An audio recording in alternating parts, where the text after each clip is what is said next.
What if I told you that 6 short verses written 3,000 years ago contain the most comforting words ever penned?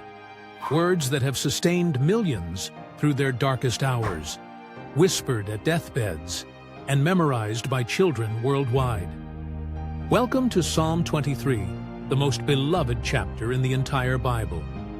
Written by David, the shepherd boy who became king, this psalm transforms our understanding of God's care through the simple yet profound metaphor of a shepherd and his flock.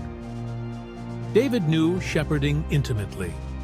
As a young man in the hills of Bethlehem, he spent countless nights protecting sheep from lions and bears.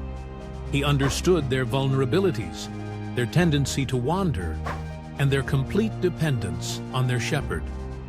This lived experience becomes the foundation for one of Scripture's most treasured passages.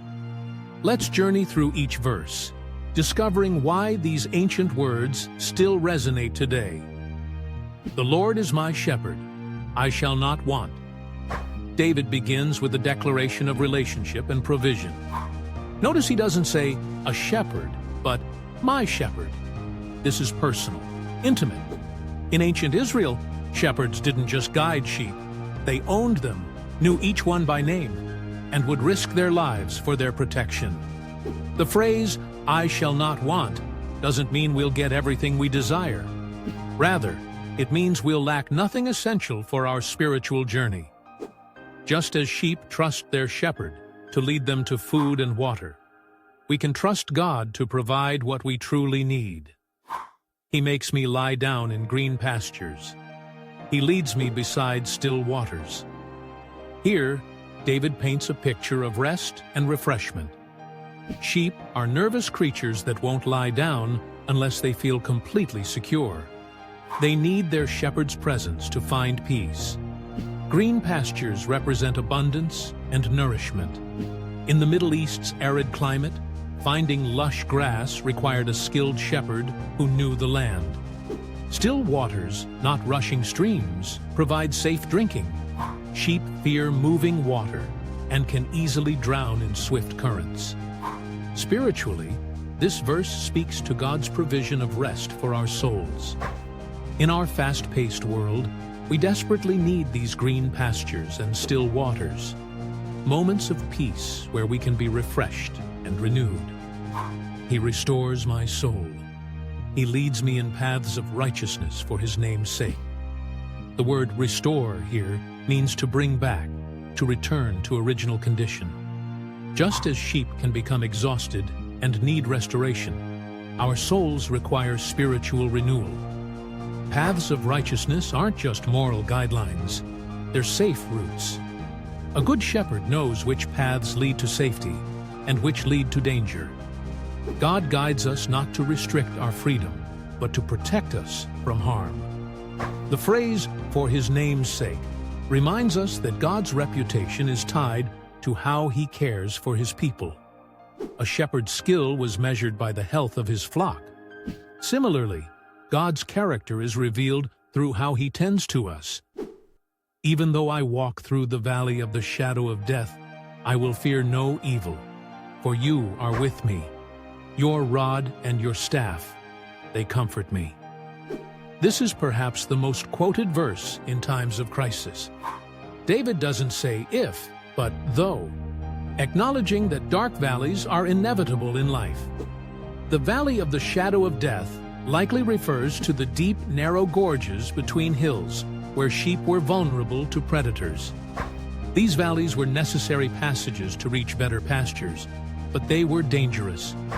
Notice David's confidence. I will fear no evil. Why?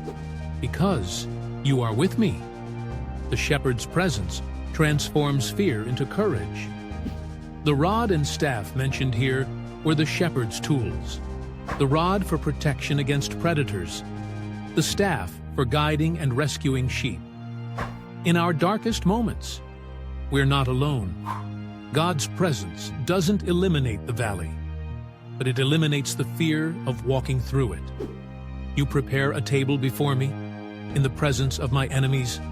You anoint my head with oil. My cup overflows.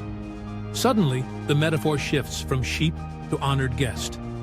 This isn't accidental. It shows the dual nature of our relationship with God.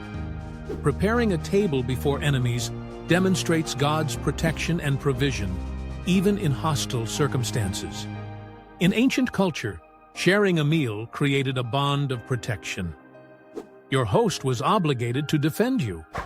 Anointing with oil was a sign of honor and celebration. Shepherds would anoint sheep's heads with oil to protect them from insects and heal wounds. For humans, anointing represented blessing and consecration. An overflowing cup symbolizes abundant blessing. God doesn't just meet our needs, He provides generously, lavishly. Surely goodness and mercy shall follow me all the days of my life, and I shall dwell in the house of the Lord forever. David concludes with absolute certainty. Surely expresses unwavering confidence. Goodness and mercy don't just appear occasionally, they follow us continuously. The Hebrew word suggests pursuit. God's goodness actively chases us throughout our lives. Dwelling in the Lord's house forever speaks to eternal security. In David's time, the temple was God's dwelling place. But this verse points beyond physical buildings to eternal relationship with God. Why has Psalm 23 endured for millennia? Because it addresses universal human needs, security, guidance, comfort in suffering, and hope for the future. Whether facing illness, loss, uncertainty, or death, these words offer profound comfort. The Psalm's genius lies in its simplicity. A child can understand it, yet scholars find endless depths. Its imagery transcends culture and time, speaking to urban dwellers as powerfully as ancient shepherds. David's personal experience with sheep gives authenticity to every word. He's not offering theoretical comfort, but practical wisdom born from real-life shepherding. When he writes about God's care, he knows what good shepherding looks like.